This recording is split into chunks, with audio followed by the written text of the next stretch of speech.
Buenas tardes. Se abre la sesión, como les decíamos en la invitación, para dar inicio al acto académico de toma de posesión como académico correspondiente en Madrid de don Ramón Tamames Gómez. Antes, incluso, de continuar con el desarrollo del acto, quiero tener en este momento unas palabras de recuerdo, afecto y ánimo, si así le pudieran llegar, para don Antonio Garrido Moraga, académico de nuestra corporación, diputado andaluz, antiguo concejal del ayuntamiento, que ahora mismo está, esperamos que superando una grave dificultad de salud en el hospital. Así que dedicamos este recuerdo y este deseo ferviente de pronta mejoría.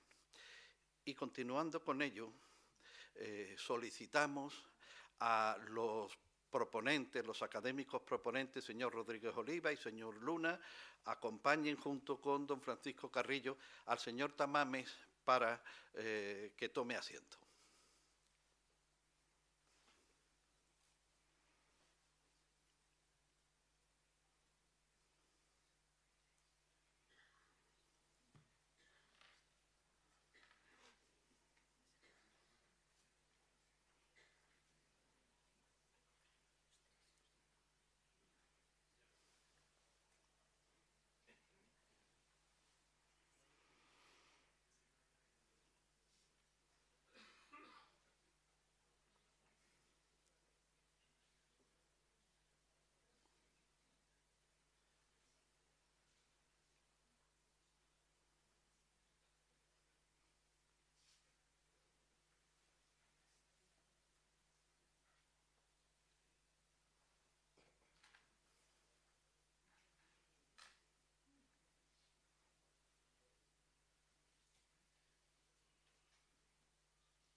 La señora secretaria tiene la palabra para leer el particular del acta en el que resultó nombrado miembro correspondiente de esta Academia en Madrid, don Ramón Tamames.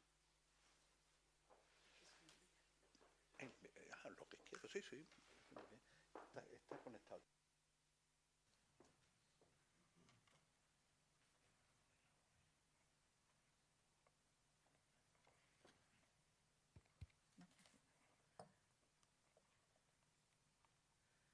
No sé dónde se conecta. ¿Se oye? No. ¿Sí? Bueno. Marion Redergado, secretaria de la Real Academia de Bellas Artes en San Telmo de Málaga, certifico que en el libro de actas de esta Real Academia consta que en la ciudad de Málaga, a las 19 horas del lunes 29 de mayo de 2017, en el Salón de Actos de la Sociedad Económica de Amigos del País, Casa del Consulado, Plaza de la Constitución número 7, se reúne en Junta General Ordinaria esta institución, presidida por su titular, don José Manuel Cabra de Luna, en la que se trató en el cuarto punto del orden del día lo siguiente. Lectura de propuesta de nombramiento del excelentísimo señor don Ramón Tamames Gómez como académico correspondiente en Madrid de esta Real Academia de Bellas Artes de San Telmo de Málaga y votación de la misma. Efectuada la votación por los señoras, señores académicas, académicos y escrutadas las papeletas, se aprueba por unanimidad. De todo lo cual doy fe, en la ciudad de Málaga a 8 de noviembre de 2017.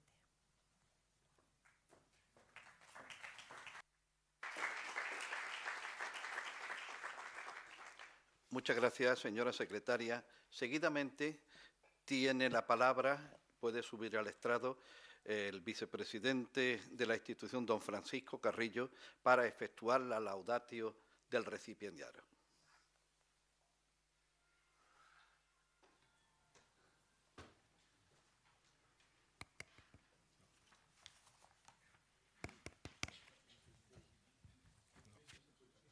Sí, ¿se oye? Sí. Sí, está conectado.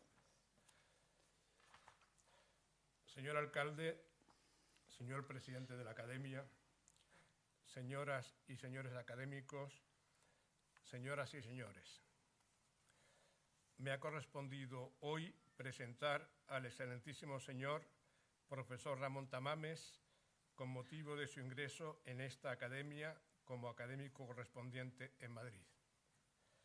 La tarea es compleja. Resumir el intenso y prolífico itinerario del profesor Tamames en el tiempo que me ha sido asignado es sencillamente imposible. Me veré obligado a recurrir a la telegrafía, intentando seleccionar lo que a mi modesto entender considero referencias significantes. Mi trabajo se complica sobremanera al tener que dedicar mi síntesis a uno de los últimos humanistas supervivientes en la actual España.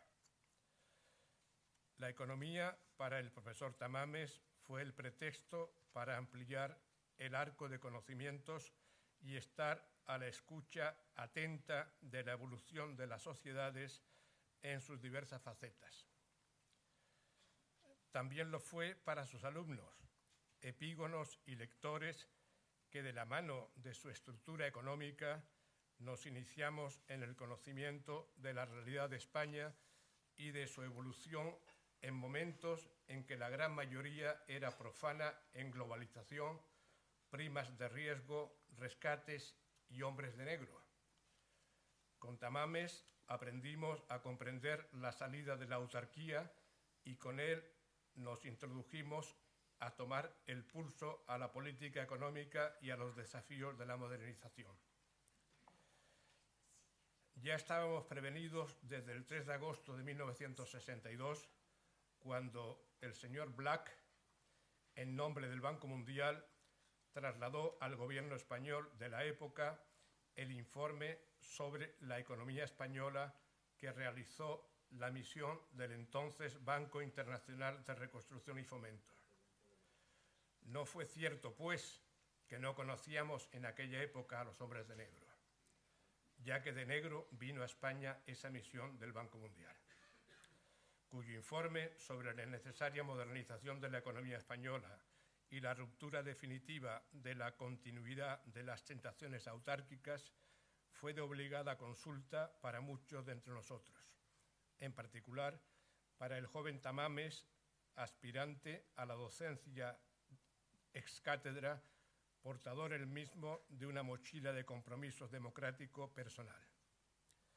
En esas fechas, ya el profesor Tamames, tras su juventud en el Liceo Francés de Madrid, en donde se transmitían vientos de libertad, había pasado por la Facultad de Económicas y de Derecho, con ampliación de estudios en el Instituto de Estudios Políticos y en la London School of Economics, y accedió por oposición en 1957 a los cuerpos de élite de técnico comercial y de economista del Estado. En 1968 gana la cátedra de Estructura Económica de la incipiente Universidad de Málaga y desde 1975 la de la Universidad Autónoma de Madrid. Siguiendo con la docencia, en 1992 fue designado por la Comisión Europea como titular de una cátedra Jean Monnet y años más tarde se le vería en los aledaños de los constitucionalistas de la Constitución Española 78 y en los pactos de la Moncloa.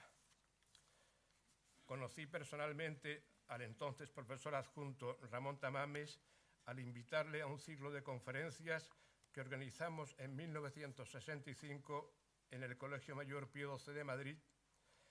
En este ciclo debían participar otros destacados profesores y conferenciantes de la burbuja democrática española, como Aguilar Navarro, García de Enterría, Ruiz Jiménez, Manuel Jiménez de Parga, Laín Entralgo, Aranguren, Emilio de Figueroa, Monleón y Teófilo Pérez Rey.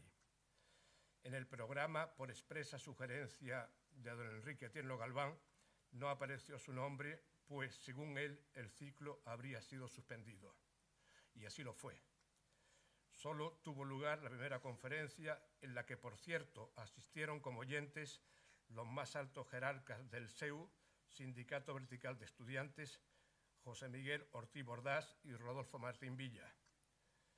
En la Real Academia de Ciencias Morales y Políticas, ahora lugar de encuentro con Ramón Tamames y otros amigos de aquellos tiempos, tuve la ocasión de rememorar con Martín Villa aquel ciclo suspendido por el ministro de Educación.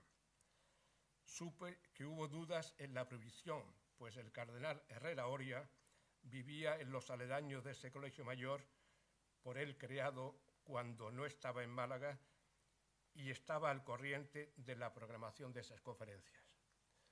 Permítaseme una digresión provinciana como paréntesis.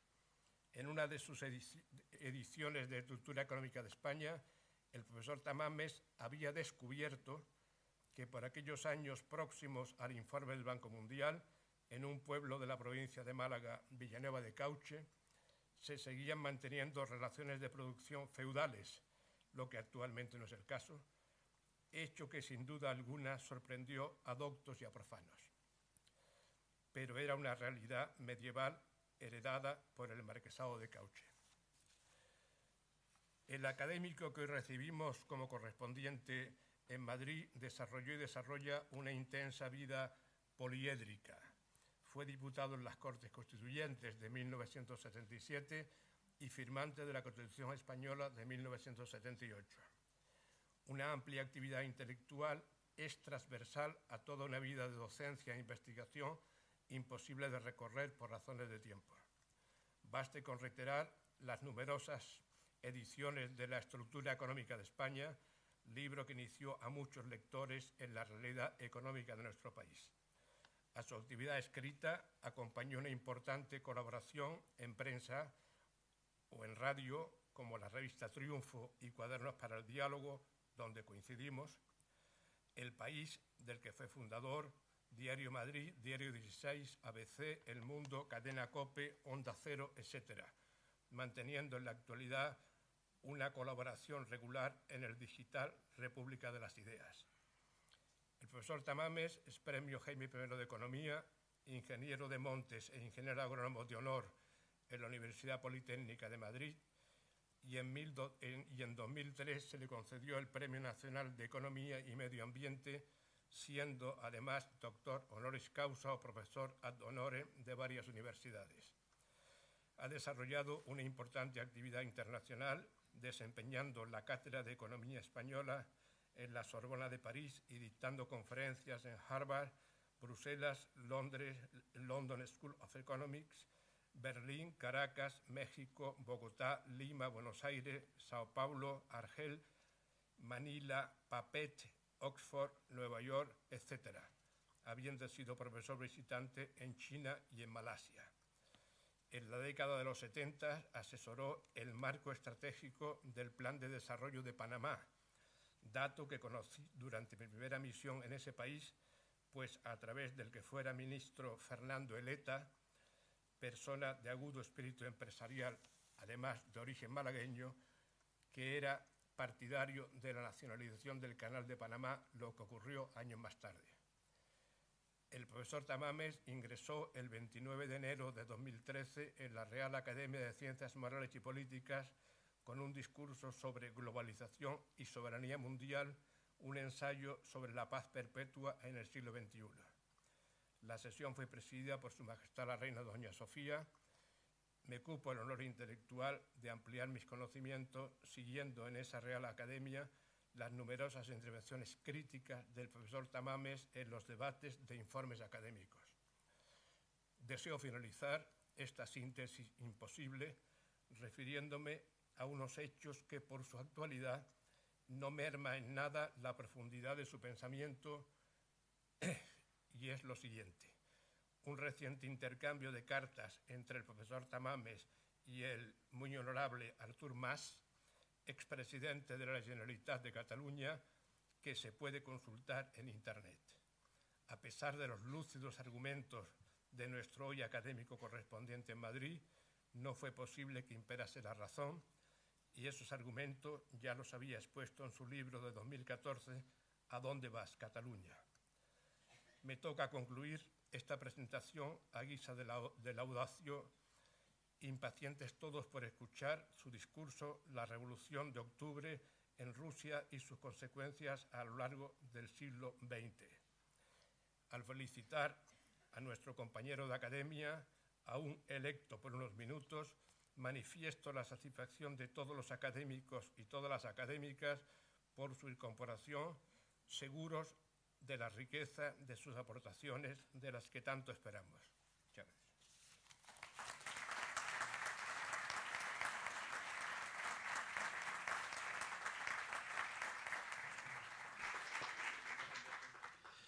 Ruego al nuevo académico, don Ramón Tamames, suba al estrado para imponerle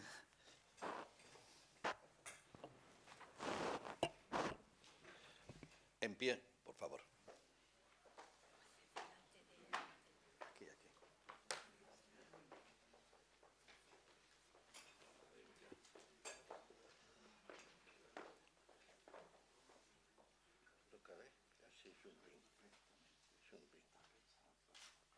Es que me he puesto la medalla de constituyente. Reciba estos símbolos en señal de que desde ahora pertenece a la Real Academia de Bellas Artes de San Telmo de Málaga como académico correspondiente en Madrid, y por ello se obliga a respetar sus estatutos y coadyuvar con su esfuerzo a cumplir los fines de esta Real Academia: el fomento de la creatividad artística, así como el estudio, difusión y promoción de las artes y del patrimonio cultural, histórico-artístico y medioambiental, y muy particularmente de la pintura, la escultura, la arquitectura, la música y las artes visuales. Sea bienvenido, profesor. Muchas gracias.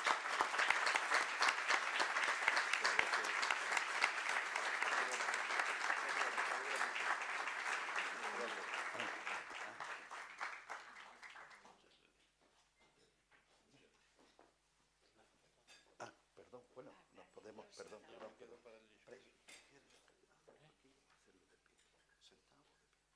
Me refiero de sentado. Sí, vale. Sí. Mario, por favor. Perdone, señor. Ya. Venga, vente, que nos vamos a hacer una foto. Aquí. Una foto porque ellos ya lo dan por... Y Paco, perdone un momento, los fotógrafos. Sí, bueno, no sé si vamos a caber. Paco y los dos proponentes. Sí. Sí, por favor, claro. Es que los firmantes han sido Paco y él.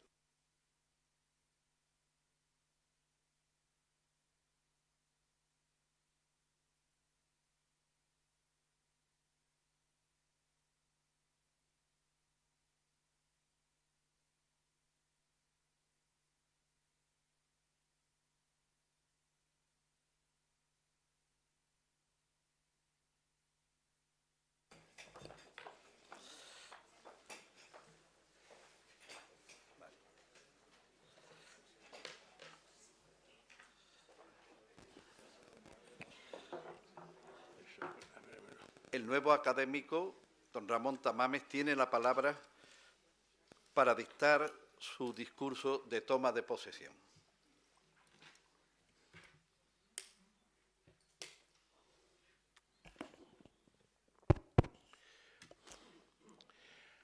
Buenas tardes a todos, muchos saludos.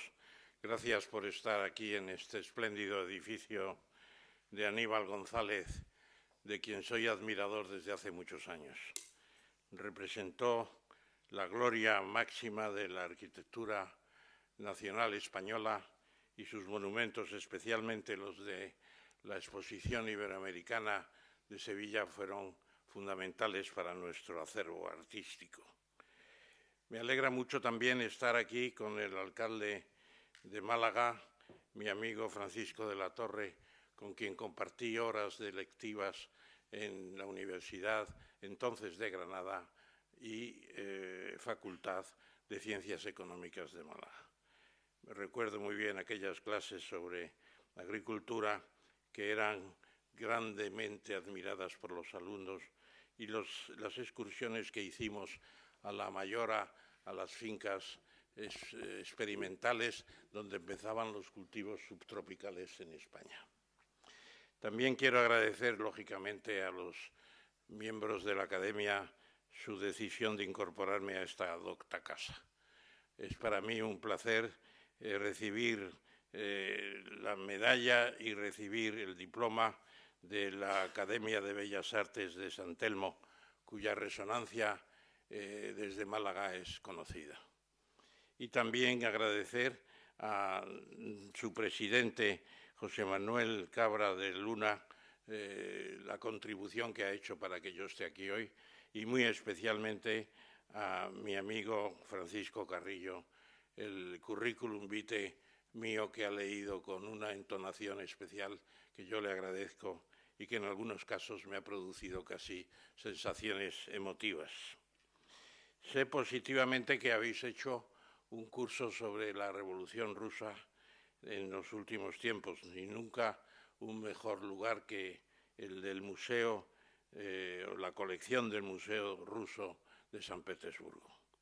Yo estuve en San Petersburgo hace ya años, he estado en 2 ocasiones y recuerdo aquella ciudad como un monumento de Pedro el Grande para convertir Rusia en una gran potencia en el siglo en que las luces empezaban a iluminar a lo que hoy es la Federación de Rusia. En ese sentido, creo que mi intervención tiene antes una especie de prolegómeno, valga la redundancia, en el sentido de que se refiere a si esa guerra se podría haber evitado. A mí me parece muy importante esa faceta del tema porque estamos ahora en una situación no tan lejana de la que eran los años 12 y 13 del siglo XX, cuando se decía que ya nunca más habría guerras y que sería todo prosperidad. Recuerden los escritos de John Maynard Keynes al respecto. Los hemos comentado frecuentemente con mi amigo que ha venido aquí hoy también para esta efemérides, que es el profesor de Diego, que está con nosotros en la primera fila y que yo le agradezco desde aquí su viaje conjunto. Realmente es un tema que se habla con frecuencia. Hoy hablar de la Revolución Rusa y de la Primera Guerra Mundial no es perder el tiempo, ni mucho menos. Es aprender muchas cosas importantes.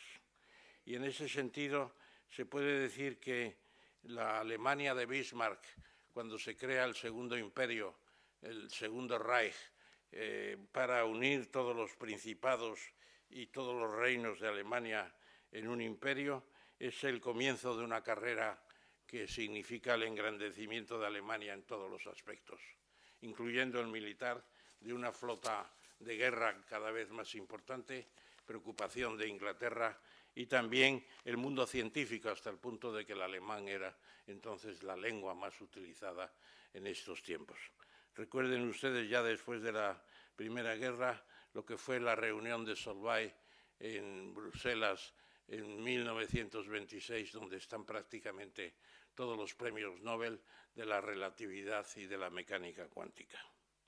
En aquellos tiempos, antes de la Primera Guerra Mundial, Eire Crowe, funcionario del Foreign Office en Londres, pensaba que ese gran conflicto potencial podría producirse por la aspiración a la hegemonía mundial en la primera década del siglo XX entre británicos y germanos. Hablaba del crecimiento de Alemania, que miraba a Inglaterra como una situación a superar. E incluso ya esa amenaza hizo posible la Alianza Franco-Rusa de 1904, la Entente de París, a la que se unió Gran Bretaña precisamente cuando en la guerra anglo-bóer de finales de siglo y principios del siglo XX se vio que Alemania apoyaba decididamente a los descendientes de holandeses en África por considerarlos miembros del imperio. En esas circunstancias, Eric Crowe, un funcionario del Ministerio de Asuntos Exteriores, del Foreign Office, escribe su célebre memorándum y manifiesta que va a haber una guerra. Esa confirmación la tenemos ahora también en los trabajos del historiador Graham Allison, que pone de relieve lo que se llama la trampa de Tucídides. Es decir, el hecho de que cuando una potencia se piensa que está amenazando lo que era el status quo, se convierte en la posibilidad de una guerra preventiva. Eso sucedió hace 2400 años, como revela Tucídides en su libro Las guerras del Peloponeso. Y eso es lo que constituye hoy la base de la advertencia de Henry Kissinger cuando en su libro On China plantea que es posible un conflicto entre China y Estados Unidos. Todo eso debemos tenerlo en cuenta y pensar que la guerra de 1914, que empezó en ese momento, no fue inevitable. Y el propio Allison cita las negociaciones que podrían haberse producido entre las dos grandes potencias para evitar el conflicto. ¿Y saben ustedes qué modelo escoge? El de España y Portugal en 1494, el Tratado de Tordesillas. Fue un acuerdo genial, importantísimo, aunque los portugueses nos jugaran después una especie de mala faena con la extensión de Brasil. Es cierto que Brasil se extendió, pero también España tomó del campo del hemisferio luso, tomó precisamente las Filipinas y precisamente una compensación que los portugueses también tuvieron en cuenta. Pero en cualquier caso, el memorándum de Eric Crowe, los avisos de Kissinger y los avisos de Allison nos deben poner de relieve que es necesario negociar. Y por eso en una gira asiática que he tenido el último mes de marzo, he planteado en Pekín, en Manila y en Macao la idea de un mundo multipolar frente a una pretensión de hegemonía que ya Estados Unidos tiene que renunciar a ella, ya no puede ser el dominio absoluto del Pacífico, ni tampoco China puede intentar expulsar a Estados Unidos del Pacífico. Tiene que haber un acuerdo para que el mundo tenga otro tipo de gobierno y de posibilidad. Por lo tanto, se puede decir que 1914 es el estallido de la guerra, después del asesinato de Jean Jaurès, que era el socialista que con sus arengas en Occidente defendía la paz, como se defendió también por Lenin la posibilidad de una huelga de los soldados de las potencias europeas para evitar la guerra. Hay que recordar a aquellas personas, porque lo que triunfó al final fue la idea que expone Lenin en su libro cuando dice que el capitalismo estaba entonces alcanzando su más alto estadio, el imperialismo. La lucha entre imperios era precisamente la trampa de Tucídides, o si prefieren ustedes, el célebre memorándum de Eric Crowe. En realidad, en Rusia nadie había pensado seriamente que pudiera haber una revolución. Marx preveía las revoluciones según la idea de sustitución del capitalismo por el socialismo, en cuyos detalles nunca entró, cosa diferente de Friedrich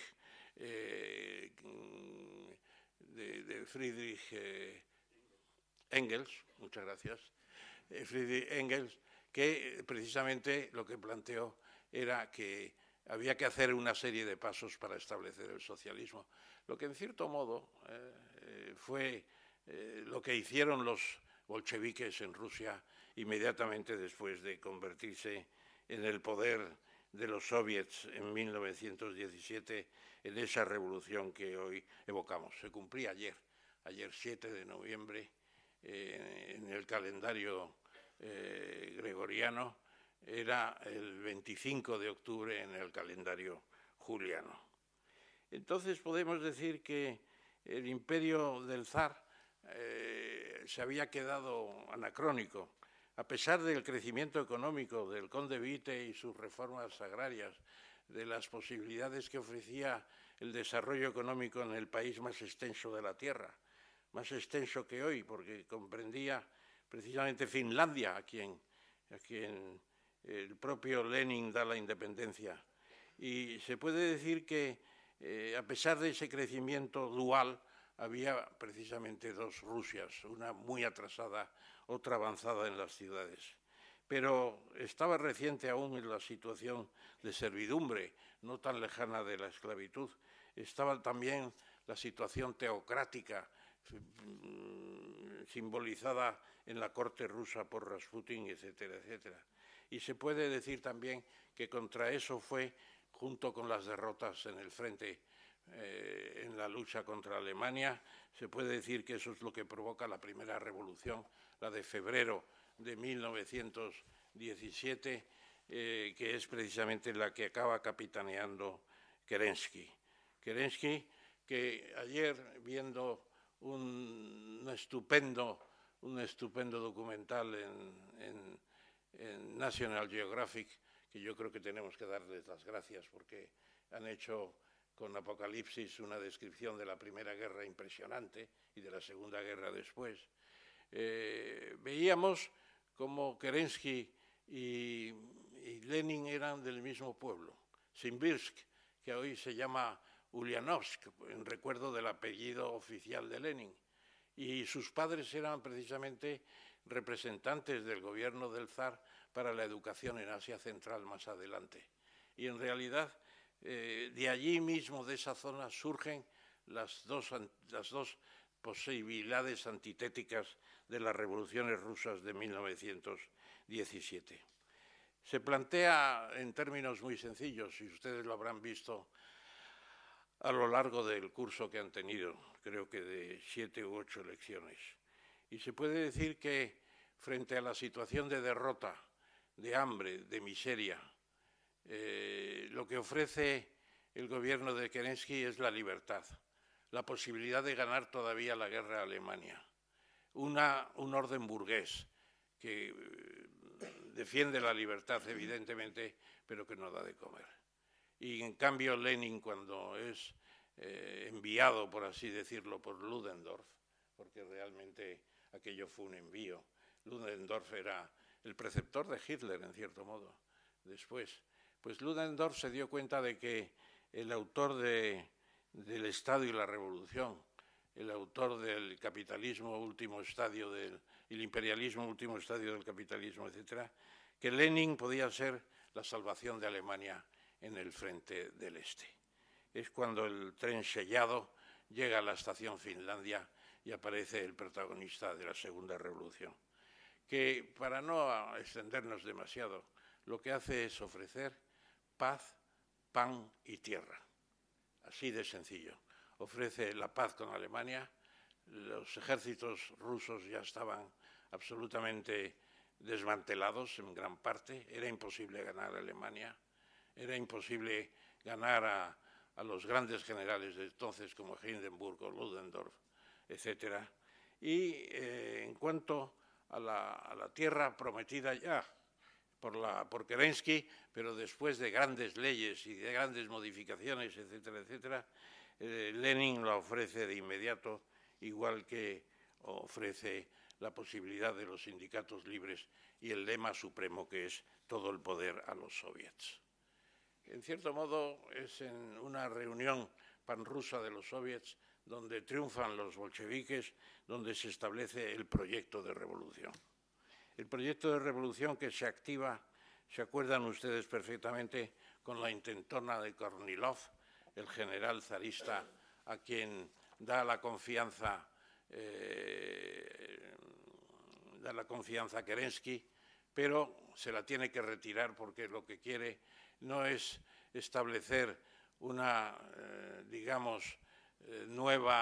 nuevo vigor en el ejército ruso, sino una dictadura militar y acabar con el propio gobierno Kerensky. Kerensky sale muy mal parado de este tema. Contra Kornilov se unieron todos, desde Kerensky a Lenin, y al acabar en septiembre de 1917 el episodio, es cuando ya se decide el golpe militar, uniendo el poder de los soviets con el comité militar del partido bolchevique. Habían ido ganando a los soviets, indudablemente. Y luego el episodio de la Asamblea Consultiva, decidida en tiempos de Kerenski y que al final se celebrará en enero de 1918, y en donde los bolcheviques obtienen como 9.000 votos frente a más de 16.000 de los socialistas revolucionarios. Sin embargo, por eso es disuelto por Lenin. Dice, la verdadera democracia está en los soviets y no está en los diputados elegidos de una forma u otra. Tenemos, por lo tanto, una situación en la que ya el gobierno, el Sovnarkom, el gobierno de los consejeros del pueblo, de los comisarios del pueblo, los ministros del nuevo orden, establece ya las bases de la organización, y es en ese momento cuando se inicia desde la propia Rusia el movimiento blanco, los ejércitos o partes de ejércitos contra los bolcheviques, y la intervención extranjera desde Estados Unidos a Francia, Inglaterra e incluso Italia. Es una guerra de 3 años, de desgaste terrible, pero donde Trotsky brilla por su importancia al crear y promover y desarrollar el Ejército Rojo. No cabe duda de que eran gente decidida, de eso no hay falta de razón. Eran gente decidida y eligieron el mejor momento cuando vieron que el poder estaba al alcance de las manos, y en definitiva en la propia revolución del 25 de noviembre o 25 de octubre o 7 de noviembre no hubo apenas derramamiento de sangre porque el régimen de Kerensky estaba ya agotado. Yo aquí me permitiré una observación, porque tampoco esto de Kerensky y Lenin es tan ajeno a la política española. Yo creo que una de las razones de la guerra es 1934, la guerra civil española, quiero decir, cuando se rompe el orden constitucional desde las izquierdas con un levantamiento que fue un desastre para la legitimidad y legalidad constitucional. Es cierto que en el 32 ya había habido una intentona de la derecha desde las propias Fuerzas Armadas, pero es cuando Largo Caballero empiezan a llamarle el Lenin español, y cuando ve en hazaña al Kerensky español. Y es esa lucha sorda entre un partido socialista revolucionario casi el año 1936, cuando se plantea la guerra civil y va adelante. Yo creo que un Largo Caballero menos Lenin podría haber evitado lo que después fue el enfrentamiento de 3 años que nos dejó trastornados para una gran parte del siglo. Por lo tanto, la guerra civil se pone en marcha, la guerra de intervención extranjera se gana por el Ejército Rojo, es la época del comunismo de guerra. El comunismo de guerra, que es la confiscación de los bienes, de las propiedades, de todo al servicio de la causa, que naturalmente deja al país en una situación muy deteriorada económicamente. Y frente a ello es cuando se plantea por Lenin, cuando termina la guerra civil el año 21 prácticamente, plantea la nueva política económica, la NEP. La NEP, que es otra muestra del análisis muy certero de Lenin. Se podrá ser antileninista, pero no cabe duda de que fue un hombre de una inteligencia política poco común. Para evitar perder la revolución, se vuelve en cierto modo al capitalismo.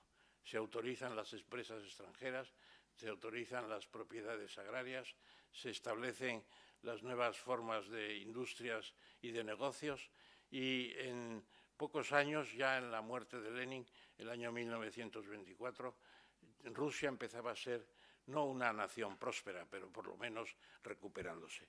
Se calcula que en el año 27 se consiguió el nivel de producción del año 10 y del año 14, del año 13. Y fue una recuperación muy importante, si bien es cierto que se asocia al nacimiento de una nueva burguesía. Son los hombres de la NEP, a los que Trotsky y el propio Stalin, muerto Lenin, empiezan a criticar severamente, hasta que el año 27, cuando ya la controversia Trotsky-Stalin se convierte en una pugna evidente hasta el punto de que Trotsky tiene que salir de Rusia, se puede decir que lo que está en duda es la propia revolución. Seguir por la senda de los hombres de la NEP. Entrar en la prosperidad. Hay trabajos de Hammer, un millonario norteamericano que visitó mucho a Lenin y hablaba con él de la organización económica y política. Eran los dos muy partidarios del taylorismo, el criticado taylorismo, que es el tiempo y movimiento y la forma de sacar más rendimiento a los trabajadores. Es en los tiempos en que Lenin decía el socialismo en Rusia es, decía, la electrificación más el espíritu de empresa de los Estados Unidos. Lo decía claramente y le gustaba la NEP porque veía resurgir el país. Y si Lenin hubiera vivido más años, esto es una ucronia y por lo tanto no puede aceptarse, claro. Pero, ¿qué podría haber pasado? Pues lo que pasó en China. En 1978, Deng Xiaoping, ¿qué es lo que organiza? La NEP en China. Después de las aventuras del gran paso adelante y de la revolución cultural de Mao, lo que hace Deng Xiaoping dice, el pueblo se muere de hambre. El pueblo se muere de hambre y hay que traer otra vez las empresas y hay que permitir la organización de la economía de otra manera. Las 4 modernizaciones, el final de las comunas y la agricultura libre, las industrias en manos de propiedad privada, en cierto modo, la defensa de la tecnología y un ejército que no sea un ejército de guarniciones, sino un ejército de alta tecnología, de misiles, de avances, de exploración espacial, etc. La NEP es lo que ha triunfado en China y hoy tenemos una economía mixta, es cierto que con intentos leninistas, porque lo que hay en China no son comunistas ya, son leninistas, porque ahí es una producción básicamente ya del sistema de producción privada, pero con un partido de 90 millones de miembros que tienen unas reglas de concentración democrática, de centralismo democrático, de ordenación y mando por el partido inexorable, monolítico y único, con la posibilidad de crear, dicen, un nuevo modelo de prosperidad y de progreso para China. Lo están consiguiendo, pero no se sabe de nadie que diga queremos el modelo chino, porque el modelo chino tiene otras contrapartidas que todos conocemos. Ni siquiera en África dice algún país que quieren el modelo chino todavía, aunque ellos se están esforzando para hacer un nuevo modelo y demostrar que con una autoridad central se puede conseguir lo que con una democracia, en cierto modo, claro que China tiene muchos problemas. Si volviera la democracia china, los problemas en Xinjiang, el antiguo Turquestán, o en Tíbet o en Mongolia, serían problemas de nacionalismo muy por encima y mucho más complicados que los de Puigdemont, que está en Bruselas. Se puede decir, en definitiva, que hay dudas de si seguir por la NEP o entrar en la colectivización. Y Stalin publica un artículo en la Pravda que se titula La NEP al diablo, el año 27, y significa ya definitivamente la vuelta a la pretensión comunista, los planes quinquenales, la liquidación de los kulaks, los grandes agricultores, la colectivización con los koljoses y los sovioses, etcétera, etcétera, y toda la maquinaria al servicio de un proyecto comunista. Bueno, esto es prácticamente el final de mi conferencia, pero como también se habla en el título de las consecuencias de la Revolución Rusa, yo querría decir que la evolución después del modelo soviético de Stalin tiene sus momentos de éxito y de triunfo. La guerra contra Hitler es un modelo de patriotismo, se recurre ya no a los ideales del socialismo y del comunismo, sino sencillamente a la gran guerra patria. Se recurre a los viejos héroes de las leyendas rusas, se recurre a todo lo que es incluso la visión de una patria que tiene que ganar al enemigo, y la gran sorpresa de Hitler es precisamente que se encuentra con una Rusia de gran fortaleza. Y además se puede decir que eso tiene un éxito relativo fuera de Rusia, un impacto, el reto soviético se llama, pero hay toda una serie de cambios que son los que yo terminaría esta intervención. Una serie de cambios, por lo que digo que el capitalismo es un gato de más de 7 vidas. El capitalismo ha sido atacado por diversas fuerzas en numerosas ocasiones. Naturalmente que ha ido evolucionando. El capitalismo manchesteriano que diseñó Marx en El Capital es otra cosa, ya no estamos en eso. Pero indudablemente, ¿por qué 7 vidas? 1848, la Revolución Social, la primera Revolución Social, es el primer caso. La Comuna de París, que se estudia como un ejemplo de organización comunista, es el segundo caso en 1870, y luego ya viene la Revolución Rusa, la Gran Depresión, todos los que es precisamente el periodo de posguerra, en donde el Plan Marshall tiene la posibilidad de no solamente recuperar Europa Occidental, sino empezar la integración de Europa Occidental. Hay después una fase intermedia de gran interés, que es la victoria otra vez de los planteamientos socialcomunistas en el caso de Vietnam, pero después la intervención soviética en Afganistán, la decrepitud de sus ejecutivos, la burocracia, la falta de estímulo en los sistemas productivos que se intentan resolver, y hay modelos como los de Lieberman en ese sentido, pero no son capaces. Y ya a partir de la invasión de Afganistán y todo lo que viene de la gerontocracia, se puede decir que ya ni Gorbachov puede levantar el modelo. No puede levantar el modelo, y pasamos con el muro de Berlín y la desintegración de la URSS a una situación en la que se habla del pensamiento único. Claro que el capitalismo ha cambiado. El capitalismo, decía Paul Samuelson, segundo premio Nobel de la historia de economía, dice: ¿cómo vamos a llamar a eso capitalismo si entre el 30 y el 60% del PIB lo maneja el Estado? ¿El Estado es el capitalista supremo? Pues por lo menos es la autoridad económica. Y luego viene el estado de bienestar, que se simboliza en sus inicios con Bismarck, en 1885, la seguridad social para los obreros. Ha reconstruido el imperio y no quiere que los obreros se carguen el imperio, por así decirlo. Y luego Beveridge, en plena guerra mundial, en 1943, el proyecto de seguridad social integral que inspira en España a Girón y todo lo que es el nacimiento de la seguridad social, que no la inventó Felipe González, la ha mejorado, pero no la inventó Felipe González como algunos piensan.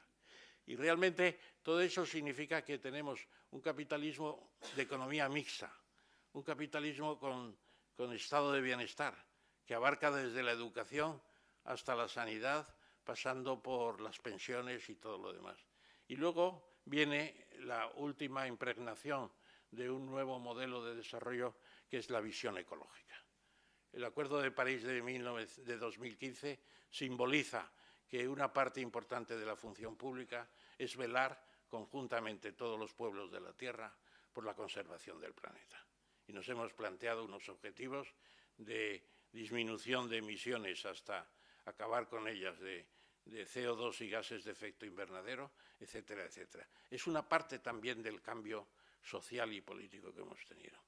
Por lo tanto, la Revolución Rusa, aunque después el modelo soviético se viniera abajo en 1991 con la desintegración de la URSS, se puede decir que no es un esfuerzo baldío, fue un esfuerzo terrible, fue consecuencias dramáticas. La siguiente guerra con Alemania fue espantosa.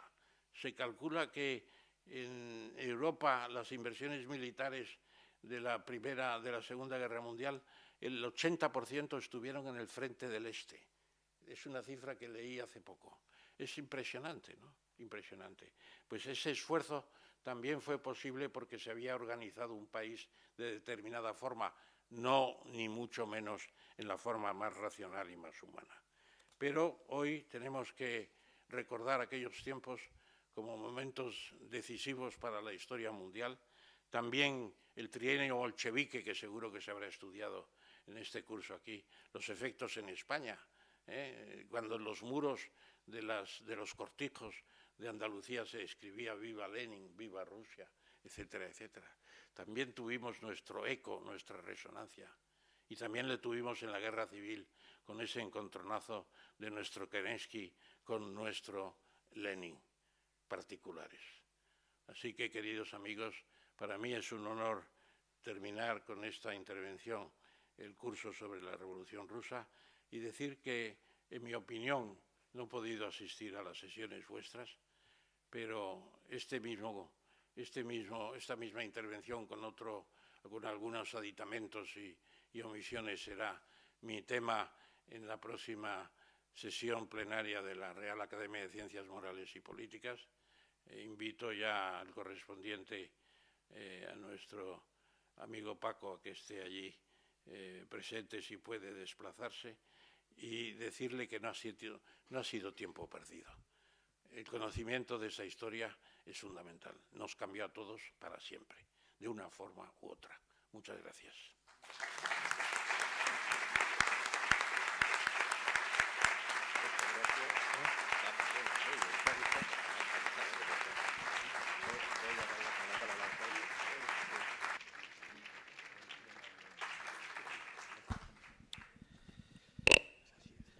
Doy ahora la palabra. ¿Perdón? No hay pregunta.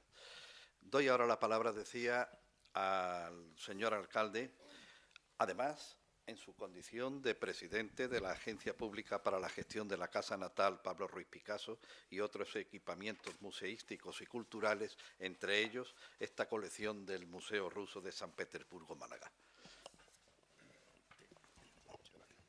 Muchas gracias, querido presidente de la Academia de Bellas Artes de San Telmo. Querido profesor Tamames, es un honor para nosotros, por la ciudad de Málaga, que la Academia, que Málaga tiene tanta proyección, pues efectivamente haya querido nombrar, y lo haya hecho ya, como académico correspondiente en Madrid, ¿no? Y que nos haya ilustrado, nos haya regalado una lección formidable donde demuestra una vez más esos conocimientos amplios, profundos, detallados de historia, de economía, de geografía, de estructura económica, que, permitidme, y he ahorrado todavía una parte del saludo que quiero también hacer a los que aquí están, todos académicos de Bellas Artes al menos, y lógicamente quienes forman aquí la mesa, pero también al director de esta agencia y a mi compañera Elisa Pérez de Sile, del equipo de gobierno municipal. Decía que estos conocimientos debieran ser compartidos en el tema de historia, tanto por quienes tienen responsabilidades públicas como quienes tienen responsabilidades empresariales. Yo creo que es muy importante tener esa visión, esta perspectiva en el tiempo, ¿no? Y luego la perspectiva en el espacio, la geografía, la estructura económica, la visión de la economía internacional, que permite justamente entremezclar, como ha hecho muy bien Tamames, y que tan conveniente es tenerlo para asimismo, desde el plano de lo público, desde el plano de lo privado. Tantas veces hemos hablado de la globalización de la economía, de la internacionalización de la economía, de que nuestras empresas tengan una visión internacional. Y yo cuando hablo de estos temas, lo hago más de una vez en foros económicos, siempre recuerdo los libros de Tamames. No me los conozco todos, es imposible. Yo no creo que haya un autor más prolífico de libros que Ramón Tamames, en todos estos temas que estoy comentando. Pero es la conveniencia de profundizar en esa visión global, ¿no? Yo creo que su lección no me corresponde a mí hacer ninguna respuesta, por supuesto, querido presidente, a la clase magistral de Tamames, pero sí ha sido muy grato el oírla, el oír sus afirmaciones, sus referencias, sus aplicaciones, interpretaciones de la situación de China de hoy como una posible desarrollo de la NEP, de la etapa de Lenin, traducida al momento actual. Un fenómeno interesantísimo el de China, como crecerá, con una duda que va a seguir creciendo en economía, en tecnología, etcétera, y cómo todo eso se puede algún día impregnar de espíritu democrático y de valores democráticos. A ver cómo se resuelve ese tema, ¿no? Ese gran reto del mundo, porque no cabe duda que hoy es una gran potencia, hoy la segunda, pero pronto será la primera en el plano económico.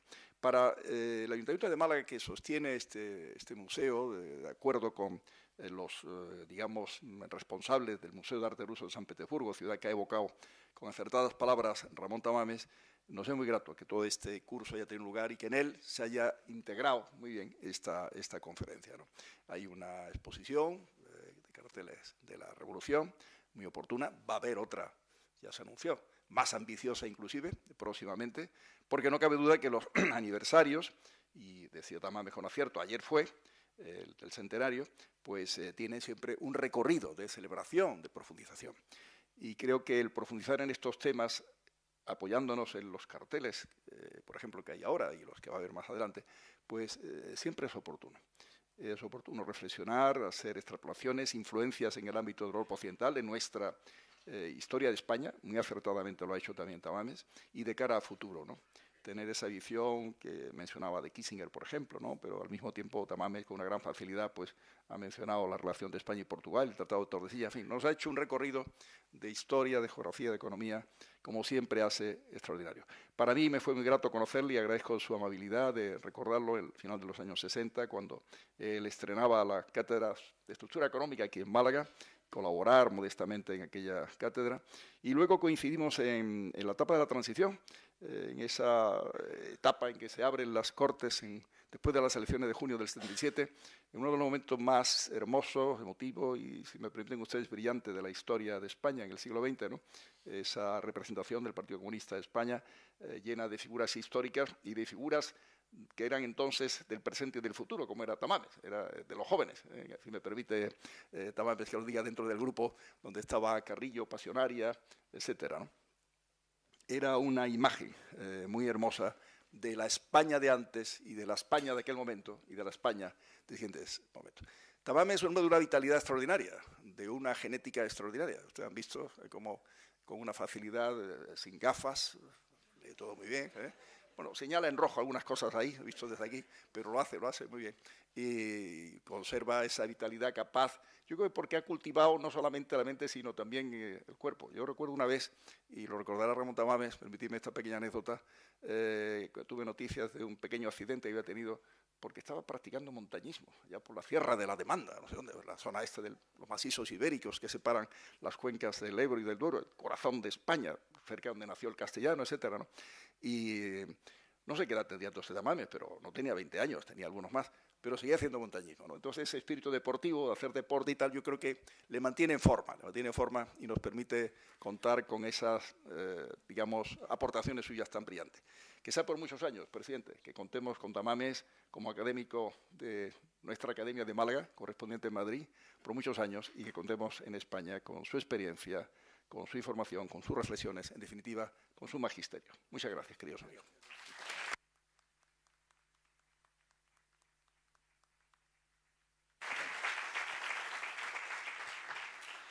Me van a permitir que antes... Sí, claro.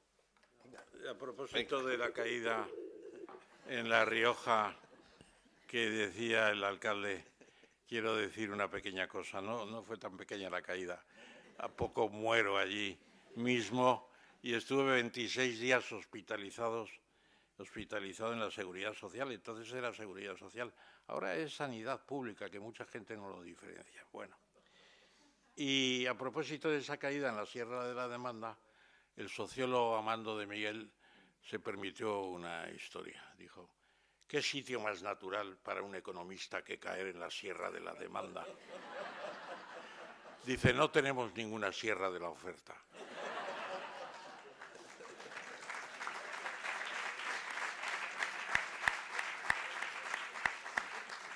Perdona. Muchas gracias. Les quería decir que antes de levantar la sesión, quiero dar algunas gracias singularizadas. Primero, al señor alcalde por acompañarnos, así como a doña Elisa Pérez de Siles, y dar las gracias también a don José María Luna, director de este centro, porque para nosotros, Academia de Bellas Artes, ha sido un verdadero descubrimiento este tipo de trabajos juntos tan perdurables en el tiempo y, como se ve, con tanta incidencia en el público. Esta es una señal más de que trabajando juntos hacemos más y mejores cosas. También quiero dar las gracias, por supuesto, a los académicos y académicas presentes y al señor de Diego, que hoy nos acompaña, así como a todos ustedes, señoras y señores. Y para finalizar, y ya es así, y no hay preguntas, porque no puede haberlas en un discurso de toma de posesión académico, pero como esperamos que el señor Tamames nos visite mucho más ahora que ya es parte de la corporación, entonces sí habrá conferencias y muchas preguntas, que las habrá desde luego. Señor Tamames, muchísimas gracias, bienvenido a nuestra casa y, en fin, en su apretadísima agenda, hacer este hueco tiene un mucho mérito que le reconocemos y le agradecemos. Muchas gracias.